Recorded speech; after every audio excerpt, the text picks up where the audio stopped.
আমাদের সাথে সমর্থন হিসাবে এসেছেন রাজনৈতিক দলের নেতৃবৃন্দ, বাংলাদেশ জাতীয়তাবাদী যুবদল ঈশ্বরগঞ্জ উপজেলা শাখার সংগ্রামী সভাপতি, ঈশ্বরগঞ্জ উপজেলা বিএনপির সংগ্রামী সদস্য, ঈশ্বরগঞ্জ ডিগ্রি কলেজের সাবেক এজিআর জনাব মুস্তাফিজুর রহমান জয়াদ,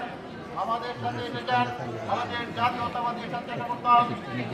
উত্তর জেলা শাখার সংগ্রামী সাবেক যুবদল জনাব রেজাউল করিম সুজন, আমাদের সাথে এসেছেন বাংলাদেশ জাতীয়তাবাদী মৎস্যজীবী দল ময়মনসিংহ উত্তর জেলা শাখার সংগ্রামী সহসভাপতি জনাব সিরাজউদ্দৌলা হীরা, আমাদের মাঝে সভার সঙ্গে হিসাবে এসেছেন বাংলাদেশ জাতীয়তাবাদী দল ঈশ্বরগঞ্জ উপজেলা শাখার সংগ্রামী সদস্য জনাব আবুল কালাম ভূঁইয়া,